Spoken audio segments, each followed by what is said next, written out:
ಬೆಳ ಸುರೇಶ್ ಅಂತ, ಎಲ್ಲರೂ ಸುರೇಶ್ ಗೌಡ ಅಂತ ಕರೀತಾರೆ. ಓಕೆ. ನಾನು ಇಲ್ಲಿ ಬಂದ ಮೇಲೆ ಮುಂಚೆ ನಮ್ಮ ತಂದೆಯವರು ಒಂದು ಮೆನ್ಯೂರ್ ಉಪಯೋಗಿಸಿ ಎಲ್ಲ ವ್ಯವಸಾಯ ಮಾಡ್ತಾ ಇದ್ರು. ಓಕೆ.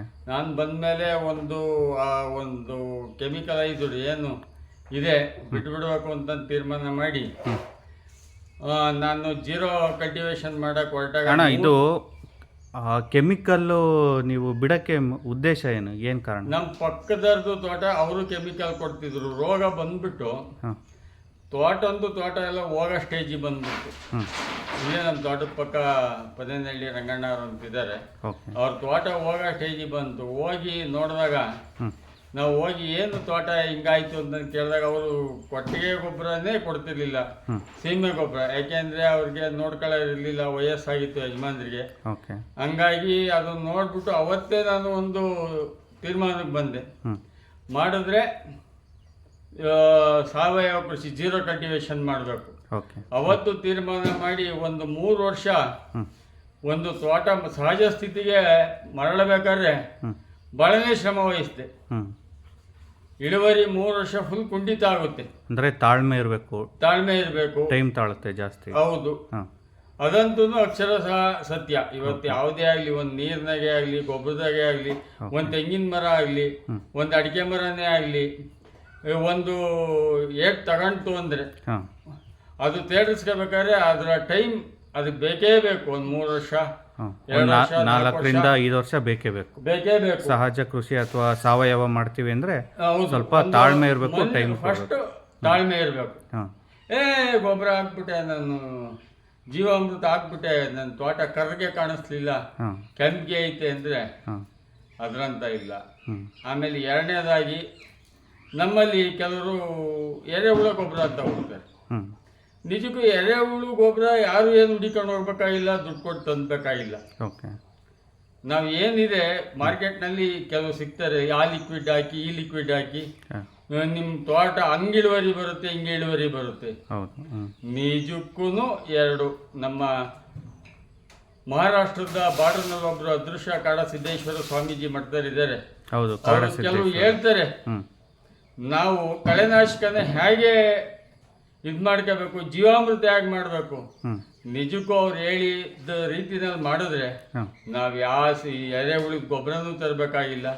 ನಮ್ಮ ತೋಟದಲ್ಲಿ ಉತ್ಪತ್ತಿಯಾಗ ತ್ಯಾಜ್ಯಗಳನ್ನೇ ನಾವು ತೋಟಕ್ಕೆ ಎಳೆದ್ಬಿಟ್ಟು ಅದನ್ನ ಜೀವಾಮೃತ ಮಾಡಿದ್ರೆ, ಇಲ್ಲ ಗೋಪಕಾಮೃತ ಈಗ ಹೊಸದಾಗ ಅನ್ವೇಷಣೆ ಮಾಡಿ ಯಾರೋ ಪುಣ್ಯಾತ್ಮ ಬಿಟ್ಟಿದ್ದಾನೆ, ಅದರಲ್ಲಿದ್ದು ನಿಜಕ್ಕೂ ಎರೆಹುಳು ಮತ್ತೆ ಹಾಗೆ ಸೂಕ್ಷ್ಮಾಣು ಜೀವಿಗಳು, ಮೇಯ್ನ್ ನಮ್ಮ ರೈತರ ಗೆಳೆಯರು ಒಂದು ಸೂಕ್ಷ್ಮಾಣು ಜೀವಿಗಳು, ಮತ್ತೆ ಹೇಳ್ಬೇಕು ಅಂದ್ರೆ ಎರೆಹುಳುಗಳು. ಇವನ್ನ ನಾವು ಇಂಪ್ರೂವ್ ಮಾಡ್ಕೊಂಡ್ರಿ ಅಂದ್ರೆ ಅವನು ರೈತ ಸಾಹುಕಾರ ಅಂತ.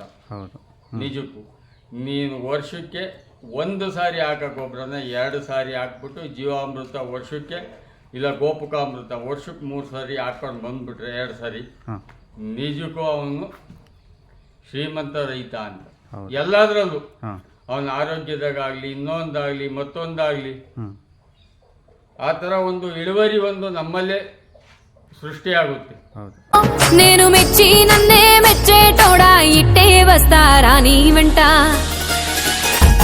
నీ బుల్లెట్ బండెక్కి వచ్చే తప్ప గుడుగుడుగుడుగుడుగుడుగని అందాల దుర్యానే చూపి తప్ప చిక్కు చిక్కు చిక్కు చిక్కు బుక్కని, బుల్లెట్ బండెక్కి వచ్చే తప్ప గుడుగుడుగుడుగుడుగని అందాల దుర్యానే చూపి తప్ప చిక్కు చిక్కు చిక్కు చిక్కు బుక్కని.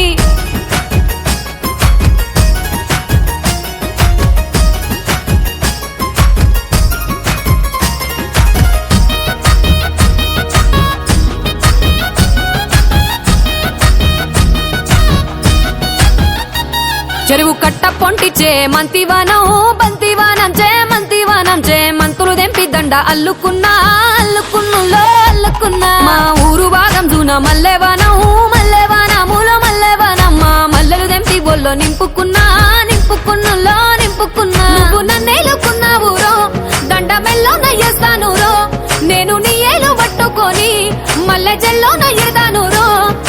మంచి మర్యాదలు తెలిసిన దాన్ని, మట్టి మనుషుల్లోన పెరిగిన దాన్ని,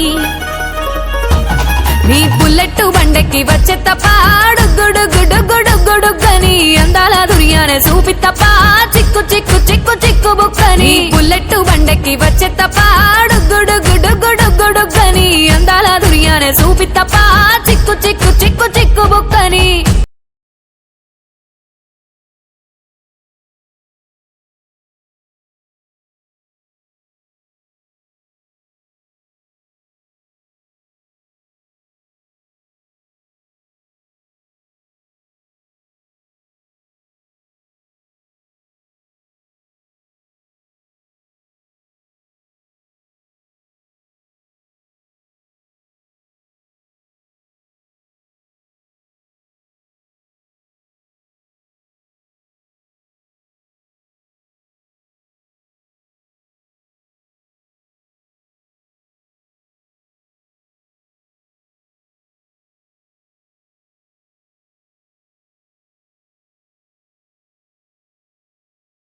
నీ బుల్లెట్ బండెక్కి వచ్చే తప్ప గుడుగుడుగుడుగుడుగని అందాల దుర్యానే చూపి తప్ప చిక్కు చిక్కు చిక్కు చిక్కు బుక్కని బుల్లెట్ బండెక్కి వచ్చే తప్ప గుడుగుడుగుడుగుడుగని అందాల దుర్యానే చూపి తప్ప చిక్కు చిక్కు చిక్కు చిక్కు బుక్కని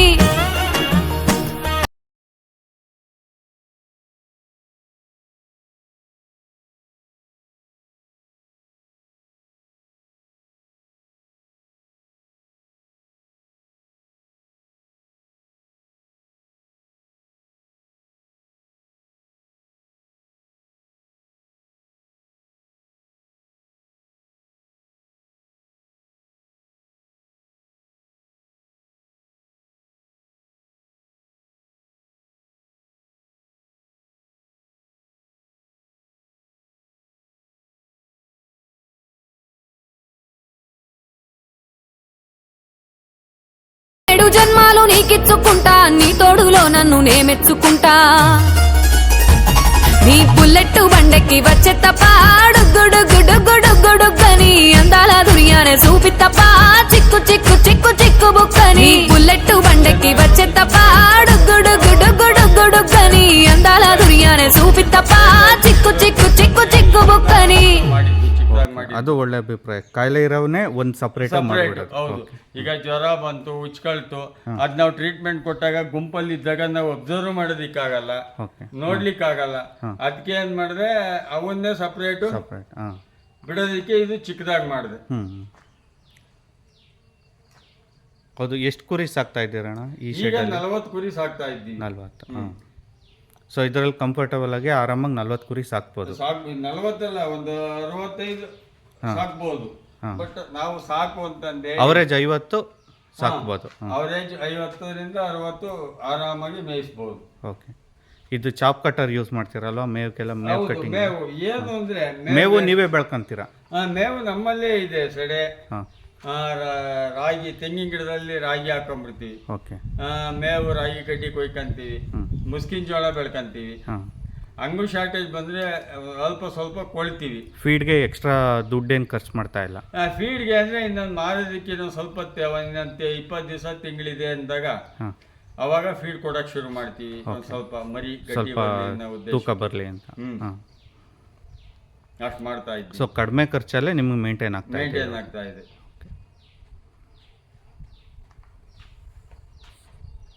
ಉದ್ದೇಶ ಏನಿಲ್ಲ, ನಾವು ಯಾವಾಗಲೂ ಹೊರಗಡೆ ಮೇಯೋದಿಕ್ಕೆ ಕುರಿಗಳನ್ನ ಬಿಡಲ್ಲ. ಓಕೆ. ಈಗ ಒಂದು ಬಿಸಿಲಲ್ಲಿ ಬಿಡಬೇಕು. ಯಾವುದೇ ಆಗಲಿ, ಒಬ್ಬ ಮನುಷ್ಯ ಆಗಲಿ, ಒಂದು ಪ್ರಾಣಿ ಆಗಲಿ, ಜೀವ ಇರ್ತಕ್ಕಂಥ ಒಂದು ಯಾವುದೇ ಆಗಲಿ, ಒಂದು ಬಿಸಿಲಲ್ಲಿ ಒಂದು ದಿನಕ್ಕೆ 1 ಗಂಟೆ ಆಗಲಿ ಇರಬೇಕು. ನೈಸರ್ಗಿಕವಾಗಿ ನಮಗೆ ಅದರಿಂದ ಒಂದು ವಿಟಮಿನ್ ಡಿ ಸಿಗುತ್ತೆ. ಆಮೇಲೆ ಒಂದು ಇದು ಕುರಿಗಳಿಗೂ ಅಗತ್ಯ ಇದೆಯಾ? ವಿಟಮಿನ್ ಡಿ 100% ಅಗತ್ಯ ಇದೆ. ಓಕೆ. ಬೆಳಿಗ್ಗೆ ಮಾರ್ನಿಂಗ್ ಟೈಮ್ ಶೆಡ್ ಕ್ಲೀನ್ ಮಾಡುವಾಗ ತೊಂದರೆನೂ ಆಗುತ್ತೆ. ಎರಡು ಒಂದು ಪರ್ಪಸ್ ಆಗುತ್ತೆ. ಏನು, ಒಂದು ನೈಸರ್ಗಿಕವಾಗಿ ವಿಟಮಿನ್ ಡಿ ಮತ್ತೆ ಬೇರೆ ಪೋಷಕಾಂಶಗಳು ಸೂರ್ಯನ ಬೆಳಕಿನಲ್ಲಿ ಕುರಿಗಳಿಗೆ ಸಿಗ್ತವೆ. ಹೌದು. ಆ ಒಂದು ದೃಷ್ಟಿನಲ್ಲಿ ಬೆಳಿಗ್ಗೆ 1 ಅವರ್ ಇದರಲ್ಲಿ ಬಿಸಿಲಲ್ಲಿ ಕೂಡಾಕ್ತೀವಿ.